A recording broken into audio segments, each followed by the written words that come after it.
welcome to the bi-weekly meeting podcast for the OWASP Generative AI Security Project. If you'd like to stay up to date with our project, please click subscribe.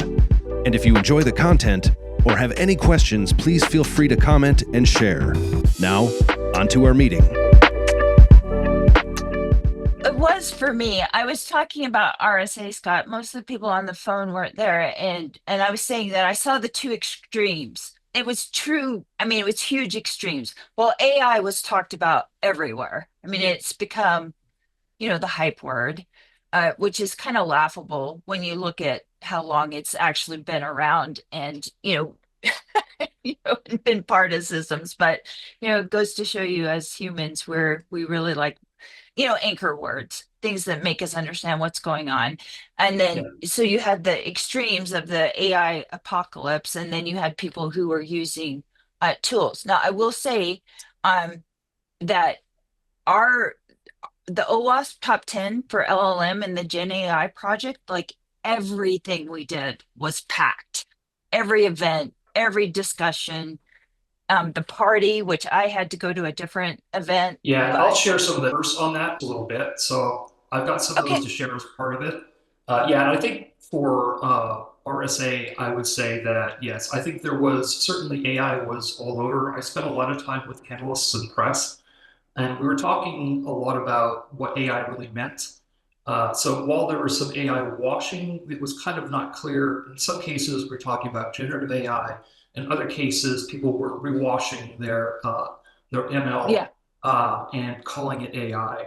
So there's really sort of while there's certainly AI was part of the conversation, I still think there was agentic became kind of the theme for a lot of folks in terms of moving forward. So AI was also, a big piece. We look at last year was largely about just AI in general. This year has been sort of AI plus agentic. So that was a lot of the conversations, though, as we know, it's very immature in terms of deployment patterns, et cetera. Part of that discussion. Okay. So, Scott, I looked at the slides. I was hoping I kind of did a collage of the photos I had. I didn't know if anyone else wanted to add pictures. I checked right before this meeting and there wasn't, but this is just some examples of our team members, opportunities where this is from my own photos. So unfortunately I'm in too many of these, but like John was asked after the fireside chat, he was asked to sign his book. Jason, I can't say enough good about Jason. He was there just to kind of share the photos, which is great. So we've got those that we're compiling. In fact, you should have a slide there. This should be probably your next slide, which is sort of the wrap. Oh, okay. And so the kind of what I want to say is to everybody who was there and could attend, thank you. And for those who couldn't, we're going to have some other things I'll talk about in a minute. But Ron was kind enough, and actually, if you pop this open, you play it a little more easily. Yeah, I'll just let it play through. A quick little video. I'll play through it and move on, just because we can't hear you over it, Scott. Because it's so we're going to look at a recap of what we've been doing, and so. Have a look at it, and we'll see how it gave you an idea of kind of what was going on. It focused a lot on agentic, which was again, we were pushed top down in terms of participation.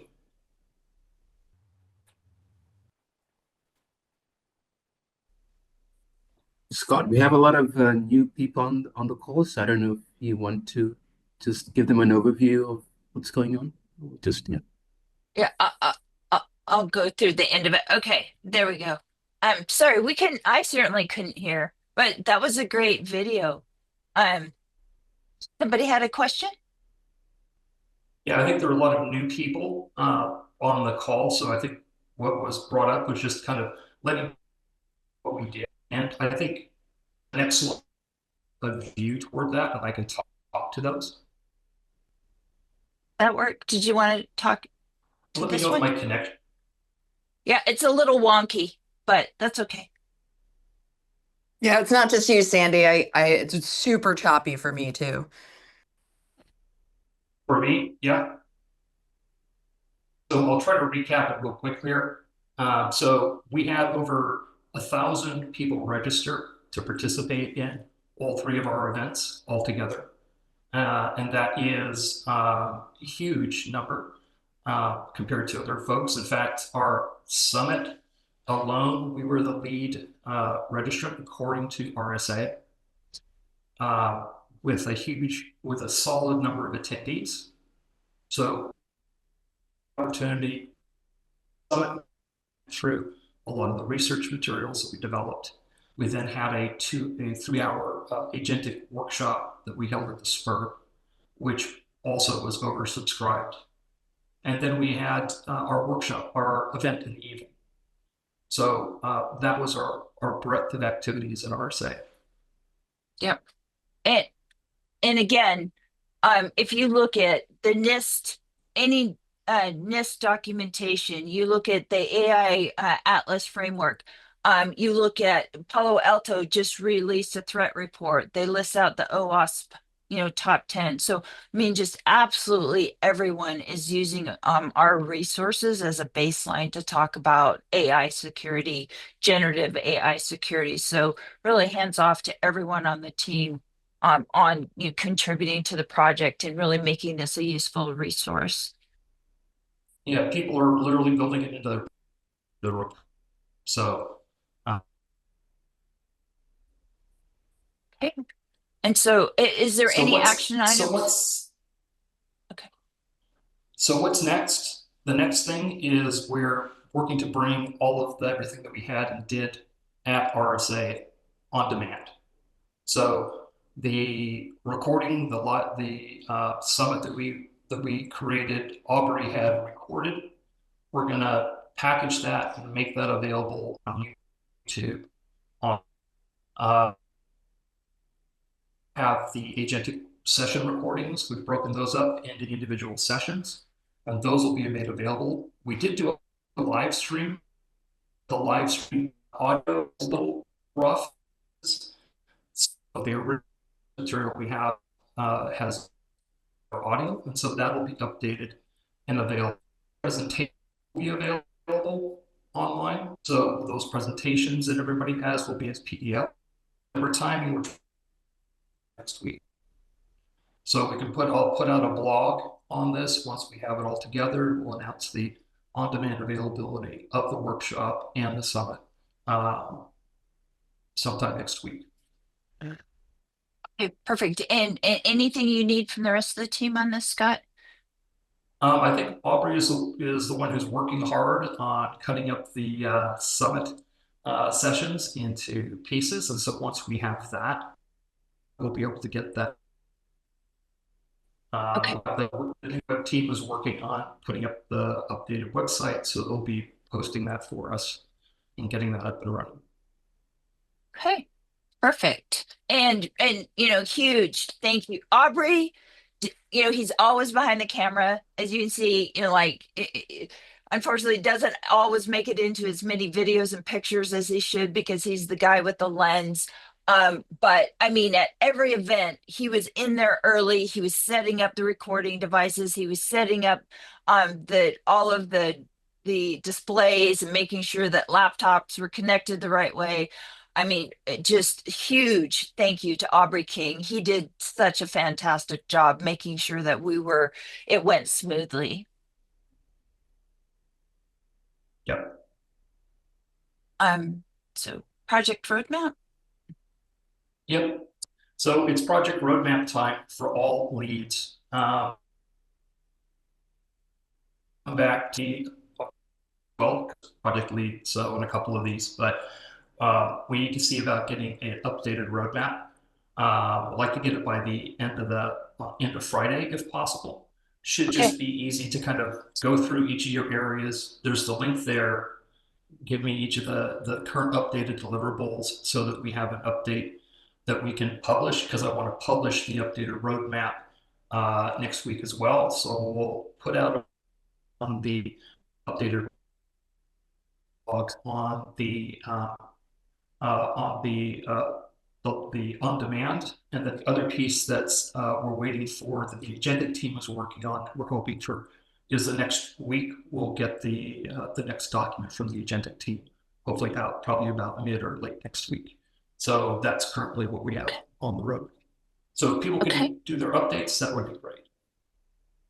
Okay. And then Create a new channel. You can notice on that slide there's a roadmap channel. So if anybody has questions, we have a place to kind of centralize that conversation. Okay. That's important. I'm down to my last couple of slides. Okay. So yeah, there's a roadmap, GenAI project roadmap. Yep. Okay. Yep. I think I went to it really fast right here. If anyone needs to do I think. Any questions about roadmap, or this is a central place to kind of pull together. If anybody has any questions on roadmap, or we have any updates, it gives us kind of a dynamic place to have that conversation. Because I often get requests, so when's the next thing coming out? So here's an opportunity for us to have that channel available for everybody. Okay. Yes. That's perfect. And right here, the localization, again, there's, a couple of people who work really hard on the PDF, quietly work in the background to make sure that we have our PDFs look awesome and they get translation. So just really want to say thank you, because this is a huge amount of work. Yeah, and we have, we're working right now to kind of get the next set out. I know know that we're working to work out some issues on the PDF builder, but hopefully we'll get that sorted soon. I think this is my last slide, so a little bit of on the side. Next week, I will talk more about the landscape guide, and I'll talk more about the COE guide. But for this week, I just wanted to give a quick heads up. So AppSec Barcelona, both myself and John will be there presenting. We also will have, as you might have seen, if you were able to go to RSA, we do have stickers, the currency of RSA, the currency. Yes. Stickers, we have one that'll be specific for each city. So there will be one only available in Barcelona. Just like San Francisco was only available in San Francisco. So for each event we do, we'll make sure that we've got one. Somebody thought this was a good idea, so I said, sure, let's go do it. We have a webinar that we're tentatively scheduled for June 3rd. We're working on the planning of that. That's also the sponsors want to support this concept as this webinar. So there'll be more details when we finally announce it, but we're planning for June 3rd, and it's really talking about MCP agents and the next cyber battleground, as you say. So we're moving toward a monthly cadence on webinars, just as we are doing podcasts. So we have probably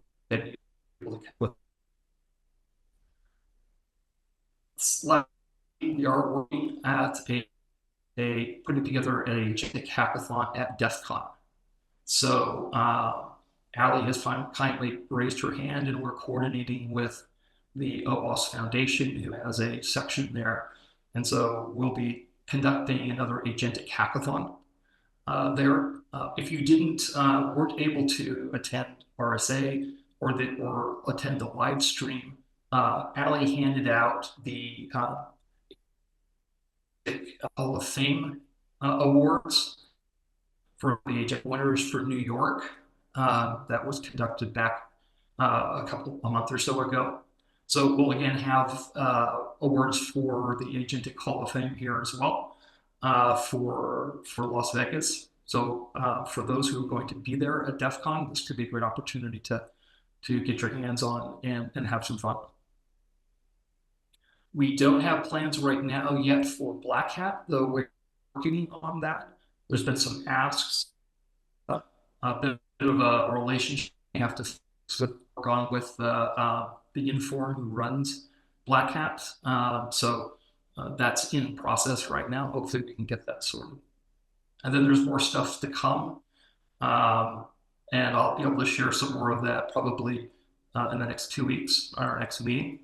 The other activities that are kind of coming up, which will be pretty fun, pretty exciting. So, any questions for Scott? I don't know, Scott. It looks like you're meeting us from a different place today, and your audio is really tough, but I caught most of it. Of course, reach out to Scott on our Slack channel, or reach out to myself if you have any questions or need any updates on any of the stuff that Scott talked about, or if you want to be part of it. Is that fair, Scott? Oh, Scott left us. Okay. Publishing update. This comes from Tesu. We're at a really inconvenient time when we have this meeting for him, so he generally doesn't join this meeting. But again, Tesu over a year ago actually created a tool that we use to be able to produce our PDFs, and so he has diligently helped us with our conversions. The different publications that we've done. If you would like to be part of that, like, anytime we go to an RSA event or anything, people always ask about how they can get involved. And believe it or not, a lot of the areas that we need help, it's pretty, it's kind of the house cleaning. It's not always the fun, handing out awards kind of work. It's just, making sure that stuff works and reviewing translations and stuff like that. So if you're a non-native speaker and we're doing a translation into a language that you're a native speaker of or know well, we could really use your help on that. That team, reach out to myself or Scott or anyone. Will get you in touch with all of the right people, so that you can get involved with that effort. Working on all of these different translations: Hindu, Japanese, Vietnamese, Persian, Iran. So you can see some of the challenges that he runs into. And he seriously, this team really does it. It's Philip and Titsu, and they could use anyone who's willing to jump in and help with that. They could really use the help. This is a project I started last year. We had a definitions page on our old wiki. I went through and updated it. My mission was to try and find a source, like a defined definition, something that we could all anchor to that was an established definition. A lot of times, I couldn't find one. And so I would bring it back to the team for feedback. We'd vote on it. So if it has a diamond by it, it's been approved by our group. If it has a green check mark, it actually sources to an official documentation. The goal, the purpose of our definitions page, again, because we've become such the first stop for anyone who's looking to get around generative AI or Agentic AI, is to really create this, a page or resource for people so that they can understand, hey, what are they talking about? How do I understand, what's the definition of an AI incident? What's the definition of a policy? Where would I use a policy? What are the different forms of agentic AI? So this is something that I've kind of been doing in my spare time. If you're interested in being part of that. One thing, I don't know if Scott is going to come back or not. Hopefully, I'll ask him later. If you notice on his page, where he was talking about Slack channels, before we had a format that just said team LLM and then AI and then whatever your channel was. One of my questions for Scott and the rest of the team is do we want to rename our channels so it kind of reflects what format do we use, and do we want to rename it so it appropriately represents the transition of our project into the Gen AI project? So again, this is the channel I normally communicate on. You can leave me a message there. My update on the Compass, really positive feedback. We released a draft 0.5 version at RSA. I talked about it during the AI Security Summit. Had a lot of people come up after it and tell me that how useful and how much they appreciated it and wanted a copy of it. Today, I went through the CTI documentation that I had access to, just to validate that we were referencing in CVEs and CWEs and guidance on TTPs. There's good alignment on that. Again, the purpose of the Compass is really trying to consolidate all of this information so that people, as they build out a strategy, can start doing an assessment, start asking the right questions, understand, how do they get in front of these the AI threats for their environment and start building out a strategy. We have our next meeting tomorrow. There's a draft of a playbook that a couple people have reviewed and had comments to. We've added test cases. And then our goal for tomorrow is really talk about the roadmap that Scott mentioned, like when do we want to release? We have this 0.5 version that was really proof of concept. When do we want to do the official release? Can we align it? What kind of features? Today it exists as a Google Sheet. Maybe it would be better as a website. So have that discussion tomorrow. Any questions on Compass? You said that you'll have another meeting tomorrow. In that GenAI SecGov channel. Yep. Okay. Right. So and again, one of the things that you'll find when you join this project is there's a lot of stuff happening. There's a lot of different projects going on, and there's, even sub-projects to sub-projects. So typically, if they're having weekly meetings, we're all trying to be really good about pinning the documentation and the meeting schedule in the channels. And so the meetings are typically unique to that group. They may happen weekly, they may happen bi-weekly. So look for the information in the channel. Yeah, Sandy, can you hear me? Much better, Scott. Yeah, so I'm keeping my video off. So yeah, I'm in a different location today. I have some meetings, so I'm having to relocate. So to answer your question that I heard earlier about changing the name. So the channel names, as we're moving toward our new branding for the initiatives, should start to adopt GenAI. LLM is an initiative. So we want to kind of make sure we're separating the initiatives between the LLM initiative and. Oh, you broke up and that sounded really important.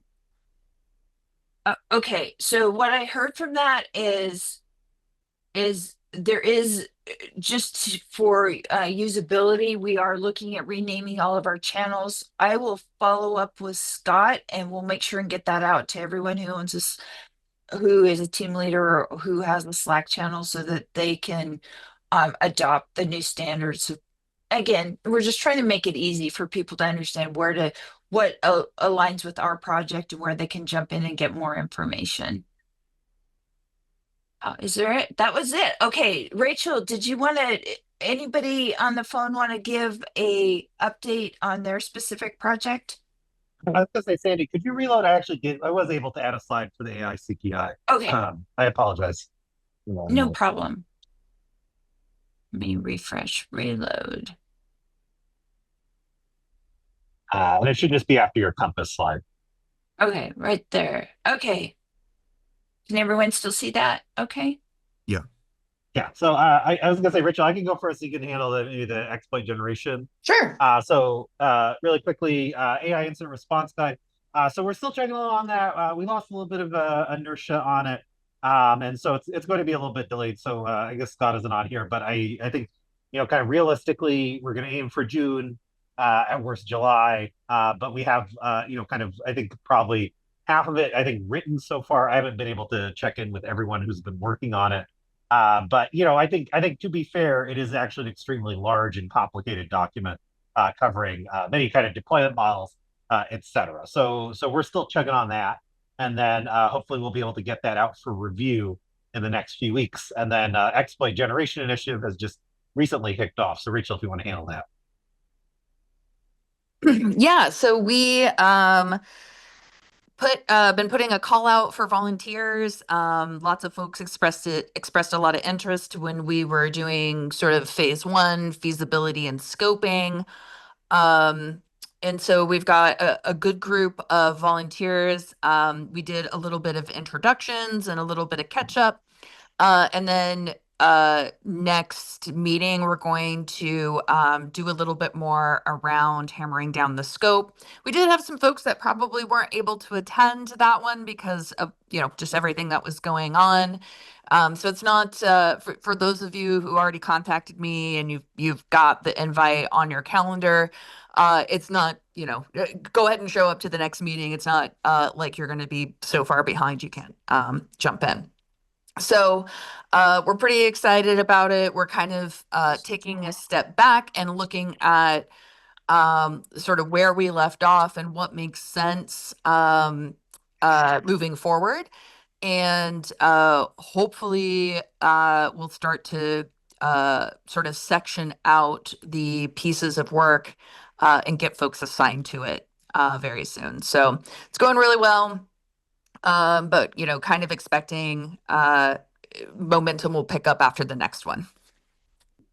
I just want to say, in some of the talks that I went to, there was actually people giving AI incident response guidance, and I questioned them after, and they had absolutely no background in threat intelligence or forensics or response. And so, and it was wonky advice, and I thought, oh man, we really have to get this out there, because that's one of the benefits we have is it's really people who have lengthy experience in doing this or putting the guides together. So I was very impressed with what you guys had put together. I look forward to seeing that get published.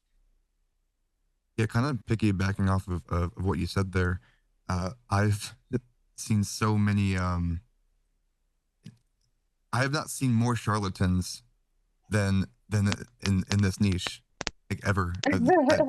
There's a lot of people claiming to be experts in this and that, and honestly, it's far too new. You could be well versed in it, but to be an expert in something that is so rapidly changing, when and again the same people that have limited experience. Well, anyways, the point being is that on one hand you could say they're being false about it, but on the other, if it's so brand new and you are in the top 1% of people that know that, does that make you an expert because the other people don't? No, Vince, I couldn't. I mean, I think about this all the time too, because if and anyone on this call, I'm sure, would feel the same way, which is the more you dig into this, the more you're overwhelmed by the complexity. Like, I think within cybersecurity, you find dangerous rabbit holes all the time where you get lost going down the complexity of things. And, you put AI on top of that, and all of a sudden, you look up and you spend all day down rabbit holes. So I will just also say, having talked to somebody specifically about this topic recently, he was sort of lamenting. He's like, yeah, we got all the experts together and we published this thing 2 years ago and now it gets ripped apart. That's fine. It's okay. Like, it's okay that we release something that's imperfect, but helps people get 2 more steps towards good. Like, do I have to know everything about incident risk? Like, if we waited until someone could be an expert in incident response, that's like 10 years of AI incidents down the road. What we're offering people is continuous steps towards good. And we should expect in emerging technology space that we're going to release things that rapidly need to be updated. Even the stuff the CTI layer published last year about deep fakes and preparing and responding to those events, we fully realize we're going to have to do another refresh of that because there are statements that we made there that aren't true now. And that's fine. The issue is there are a ton of people, and I think this is what Sandy is saying, there's a ton of people who don't have the time to even absorb what's available on a specific topic because they're trying to absorb so much. If we get them a few more steps towards good, we don't like that makes us the expert and at that point. And it's okay Well, for you to be an expert in what is known so far and acknowledge it's a rapidly changing field and those things will need to be updated. yeah, there's two things that I'd like to add to that, if you can hear me, which are, we've had these conversations this last week at RSA. The two things that were really important that came out of it are that there are a lot of people who are trying to express opinions and different things around AI and security. The value that this group brings is that what we produce is peer reviewed, because you don't necessarily know what the value is or who the individual is who's putting the materials out. It could be completely valid materials, but again, as you said, the space is moving quickly. So what we get recognized for is the idea behind moving quickly, iterating quickly, so that we can provide guidance as consistently as possible, with the idea that we can help kind of bridge the gap between the technology evolution, the development of long-term standards in a way that helps and is done through peer review. And so I can't say how much the analysts and the different people I spoke to, CISOs as others, recognize the value of peer review and our ability to do it quickly as a community, iterate, as Rachel said, sort of what Steve and I and many of us have said, kind of our approach here is to execute and iterate, because so much of this is changing. And I think that's what's also helped people get started. By the same token, there are a lot of people out there who are, may or may not have expertise. And that peer review makes a big difference. Yeah, to Vince's point, though, I think he's saying that there's a lot of people jumping out there, positioning as experts that are giving out bad advice. And I agree. Necessarily, they're giving out bad advice, but there's just sort of the blogosphere. We talked about this in a panel that I did at RSA with the OWASP, with the OASIS group and the Linux Foundation. And there are certainly a lot of folks who are just generating noise. Some of it could be AI generated, right? So we don't know if it's, and a lot of it is AI generated, let's be honest. So people are out there using ChatGPT and throwing up their latest guidance based on ChatGPT for security, a way to kind of build awareness and brand, etc. So that's where these organizations like ours kind of differ. We find that peer review. Yes. Oh, Scott, we're gonna all pitch together and get you a really good connection for the next call. So great feedback for everybody. Thankfully, again, we don't have the normal group. We're missing the AI red teaming group. We're missing people from the agentic team. So there's a lot of initiatives who are still trying to recover. I mean, we really had a big week, but that gives us some time. I'd like to if you're new to the group, please introduce yourself and tell us, a little bit about yourself and where you'd like to contribute. I guess since I already had some, yeah. I already had some screen time, I'll go ahead and continue on that. Okay. So love the input, guys. I appreciate that. And what I'm noticing is what's that term? Progress over perfection. Yes. Yeah, I love how you guys worded that. Just and I see that that's a clear differentiator. Is the peer reviewed aspect versus I've seen a lot of people claim to be, hey, I know everything about this, come to me, and I think no matter how much you know about something, that is a very limited viewpoint of, hey, I know everything. Like just saying that doesn't matter what you do, you're limiting your growth potential just Oh, absolutely. It's like just saying you're an expert at being a parent because you have kids. I mean, like I always laugh at the expert thing. Like I'm an expert at being a wife because I'm married. No, like I think we're all on a learning journey. But yeah, well, and you're in a group of, I mean, I can speak for myself. Being part of this project has been one of the best things that I ever accidentally did. I love the people I get to work with.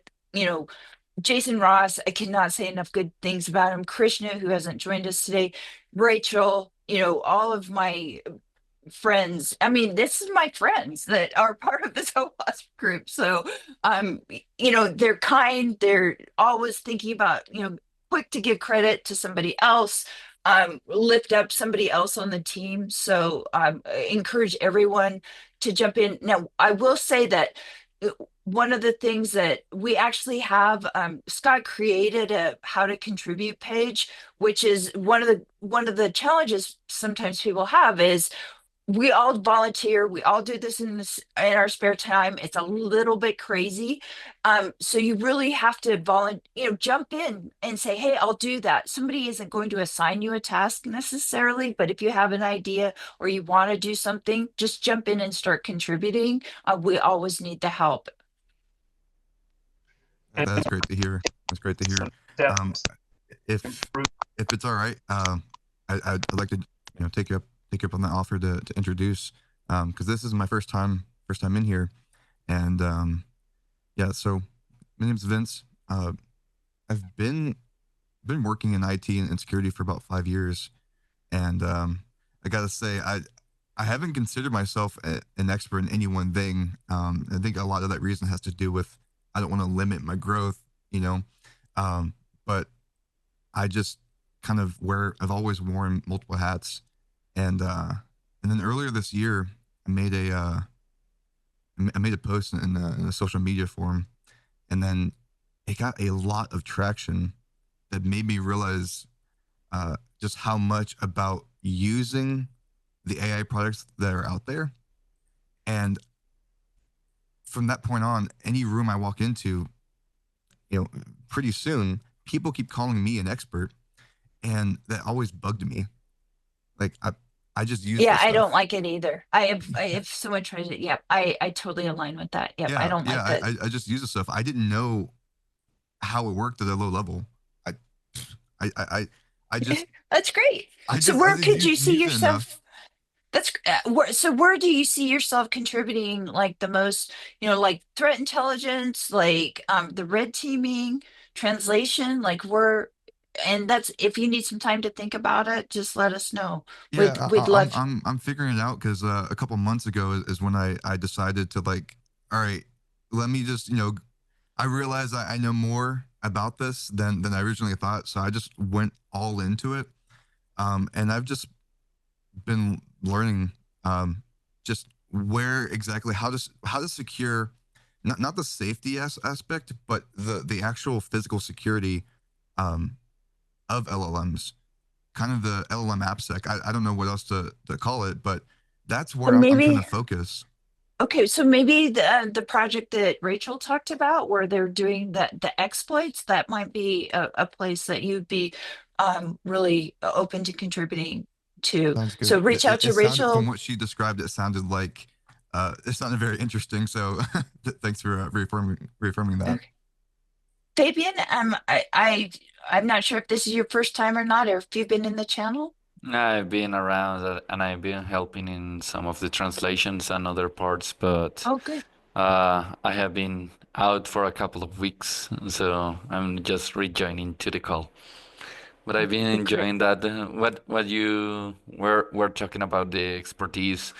I could share you a little story, a little bit sidetrack. Um, I have a friend that had a repository that is called Fast API, and he still considers that he is learning Python. He has the second biggest project. The first one is Django, and the other Oh, one is his. But he still doesn't believe that he's an expert, and he's one of the biggest person in the developing world. So maybe that used to happen.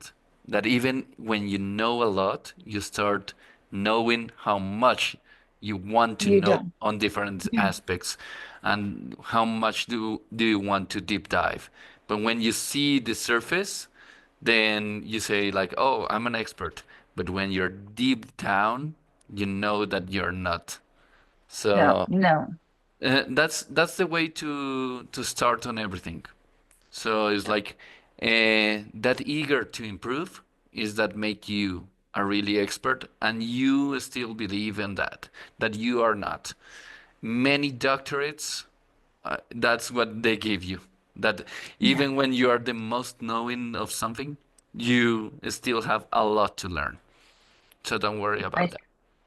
absolutely. Waswa, you're always joining meetings and contributing. Any thoughts today? No, it's all good. Thank you. No. So Mike, I think this is your first time joining. Yes, it is, and very timely too. I just sort of what has piqued my interest in this, and aside from our one-on-one conversation a little while ago, Sandy, was my local ISSA chapter actually asked me to come along and sort of lead a workshop, and kind of to point out everyone's theme here. We're all learning, so none of us are experts. Totally resonate with that because it was kind of like, let's come and just everyone has been coming to ISSA chapter meetings and talking about AI in very grandiose terms.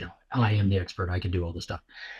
I and I tend to want to bring order to chaos, and so a lot of the conversation that I wanted to have was what's real, and what realistically could we expect as cybersecurity professionals to adopt in terms of not just machine learning, a little bit of agentic AI, some LLM.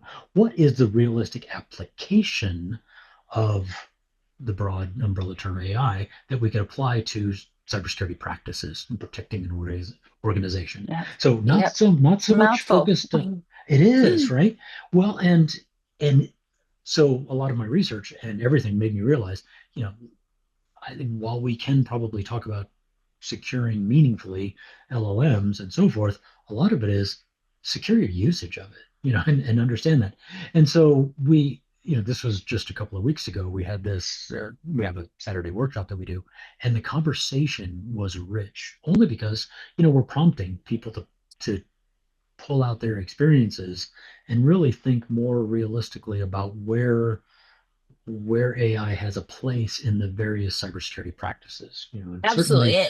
yeah, Yep. yeah, And lots of discussions on it, Mike. I would tell you jump into yeah, the channels and start reviewing yeah, some of the conversations. And we've got lots of areas where I think you'll be excited to be part of it. cool, Sabrina? perfect. Oh, sorry, couldn't get my phone to unmute. Hi, everyone. I'm Sabrina. I work with Rock Lambros, who's, Oh, yeah. a big contributor here and working with Sandy on the Compass project. I'm currently working as an AI governance and security consultant, though I've only been in this space for less than a year, so I'm acclimating quite quickly, just as everyone else is, right? For the conversation we were just having. Very interested in diving into the initiative that Sandy is leading, the Compass initiative. And I have such respect for the OWASP community. When I was doing some consulting work, my previous role, the AI exchange was a huge resource that we relied on and point of direction. And it's great to be involved now, kind of seeing the behind the veil, all the operations. It's inspiring. It's not very sexy. It's a lot of work. It's a lot of It's a lot of work, and I see. I mean, it's a passion project, right? And I see the passion of all the volunteers. So it's very inspiring. I love it. Love being here. Natalia, you said your first time joining our meeting. Yeah, I think it's actually a second time me listening in, but yes, I'm super excited about this. Learned about you guys a while back. Been around AI space for a while as well on security and cybersecurity side. So looking forward to learning more and collaborating. So like I said, heavy user of this project, and I'm also involved in other STEM communities like such as like OWASP SAM and a few other ones. So Oh, yeah. yeah, looking forward to this. This is gonna be great. Absolutely. And yeah, you bring up a really relevant point, which is always in the back of my mind, which is how do we cross-reference all of the existing OWASP? I know that there was a recent upgrade to the OWASP ASVS, like how do we start, even the threat modeling project, can we make sure that we align with existing practices and stuff? So I'm glad you mentioned that. Yeah, it's Um, just when they also fit in together. But the interesting part is like once you start mapping them one to the other and to the third one, it creates this huge story, right? So kind of people who might be in AI, but for example, are heavy in SSDLC, for example, side of things, right? And the other way around. They can yeah, cross map and cross reference. So it's super, super useful. So I found it really interesting. But yeah. The API, top 10 security, all those kind of things. Chris or Manadra. I'm just Manadra. Did I butcher your name? I'm sorry. Manadra. Yeah.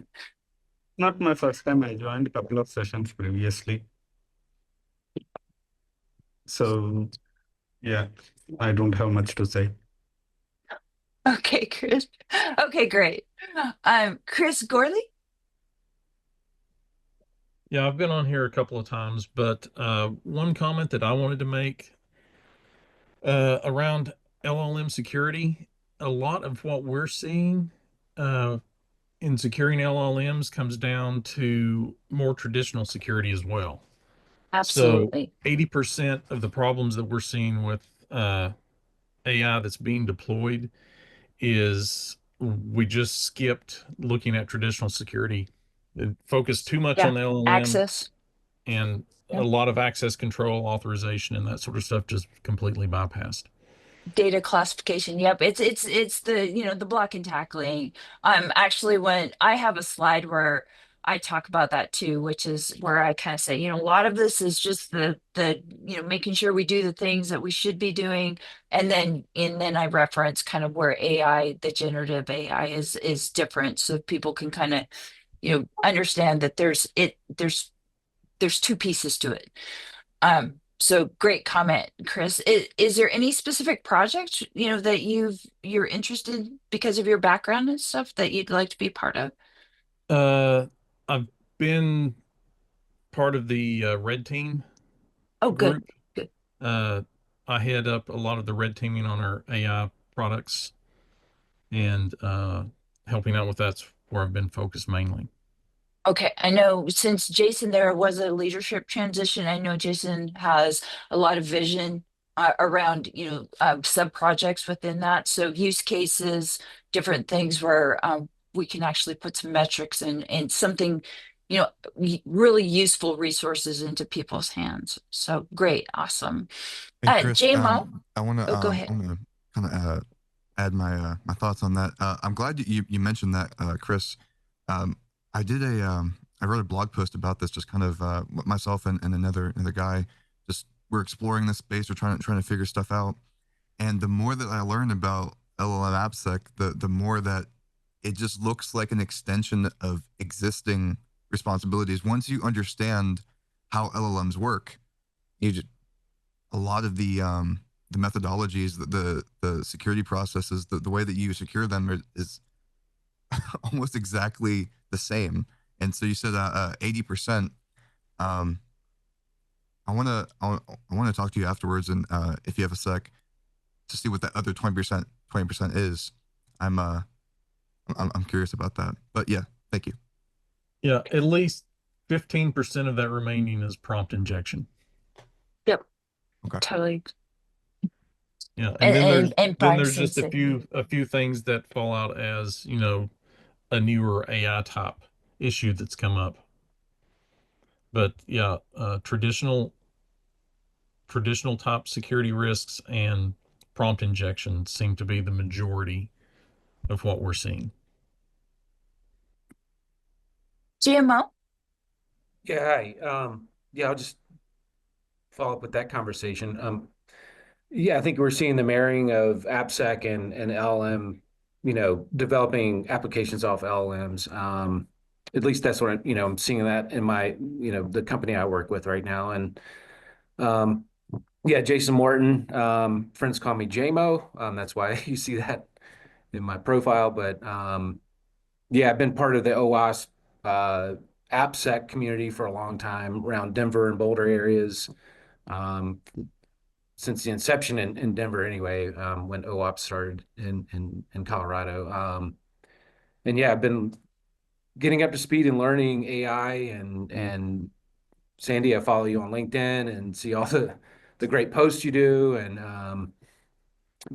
some of the RSA stuff that went on. So looking forward to get back into the community and learning with everybody. So I'm kind of even though I work at a Fortune 500 company and I run an AppSec program, and now it's AI and AI security, but yeah, just kind of running on an island at work. So I need more people to talk to and get feedback with. So yeah, looking forward to it. And yeah, I'll find some sort of way to volunteer and interject, what I'm learning and where that might be. And I'm out building out a taxonomy of like, we use Microsoft Copilot to Gemini to now we're using AI code assisting tools, which is a new foray. And really, to Chris's point, this all gets back to like how we deploy it and what the infrastructure looks like, and and looking at basically all the prompt injections techniques and things you can derive out of like an LLM from a coding perspective. So anyway, nice to meet everybody. Yeah, great. Well, again, I appreciate everyone joining the call. Hopefully, it was helpful to learn a little bit about how the sausage is made. I always encourage everyone to jump into a channel and just start lurking, following conversations. And if you have any questions, reach out to anyone is more than willing. Any of us legacy people who've kind of been around. I think one of the challenges is it does take a while to just figure out like all of the moving parts because there's a lot going on. So thank you everyone for joining, and look forward to seeing your guys' contributions. Thank you. Nice to meet you all. Thank you. Thanks all. See you guys on the Slack. Thanks for checking out our bi-weekly meeting podcast. If you'd like to stay up to date on all the latest news for the OWASP Generative AI Security Project, please click subscribe. And of course, we'd appreciate it if you'd share with a friend to grow our community. We'll see you in 2 weeks.